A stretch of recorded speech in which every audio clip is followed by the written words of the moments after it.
Campaigns for governor ahead of the August primary head into high gear, with some Democrats in the field getting a boost after the party's state convention. A straw poll of party activists put Lieutenant Governor Sara Rodriguez on top, with State Representative Francesca Hong in second and State Senator Kelda Roys coming in third. Here's a glimpse of candidates' speeches at the convention. The job I'm asking you for starts with showing up and then standing up. Here's what I hear out there. Our neighbors are scared. They are angry because even if they are doing everything right, they cannot make ends meet. They work hard and want a paycheck that covers the rent or mortgage before it's gone. They need a health insurance premium that they can afford, so when they get sick, they have the care that they need. They need public schools that are fully funded for their kids so they don't have to go to referendum. We've seen this before in Wisconsin. Scott Walker ran this con for 8 years. Divide and conquer. Gut the public sector, hollow out schools, attack workers, and treat government like the enemy. When Tony Evers asked me to serve as his top cabinet official, we inherited a mess.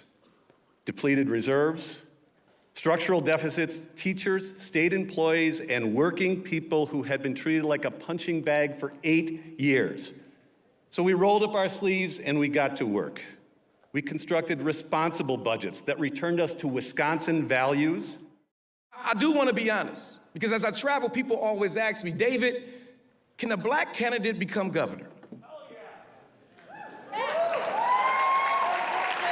If it's a candidate with a track record of delivering results and winning and not just talking about them, yes. If it's a candidate that has a plan that's built on proven public policy, not whatever the latest poll says is popular, then yes. The answer is simple, y'all. Yes. And I am that candidate. I've built a strong coalition in the state's largest county while earning support from our rural, suburban, and urban communities alike. I am running for governor to raise wages, lower costs, deliver great public schools, and protect our freedoms from this authoritarian regime. We will lower the cost of the biggest ticket items, from housing to healthcare, childcare to utilities. I don't just have bullet points, I have bills. I don't just have social posts, I have plans. And we know this is possible because we've done it before, right? As the executive director of NARAL Pro-Choice Wisconsin, I helped pass the first pro-choice law in 30 years through an anti-choice Republican assembly.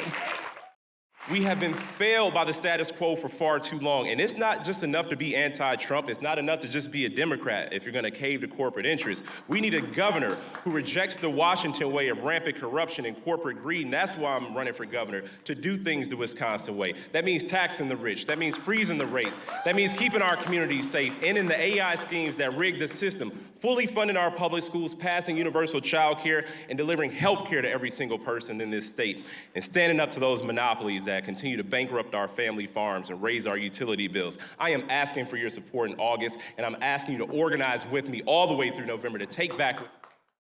I am running on a platform of permanent affordability, not as a slogan.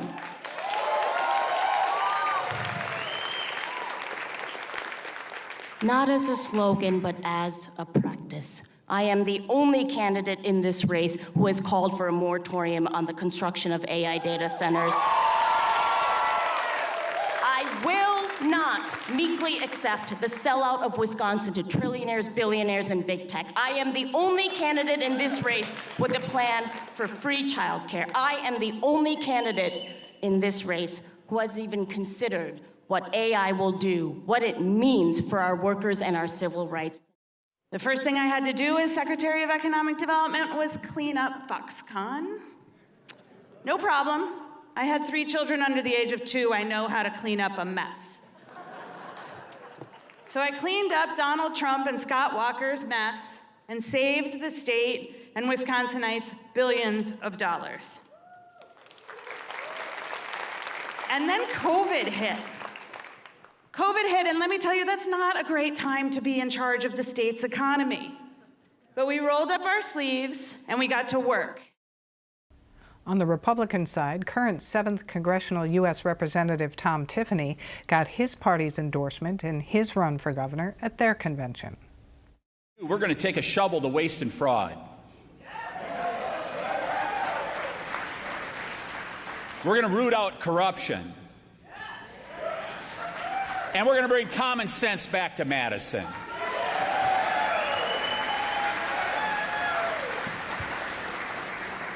Because I refuse to accept failure, I refuse to accept decline, and I refuse to see the state of Wisconsin fall behind. Republican Andy Mansky is also running.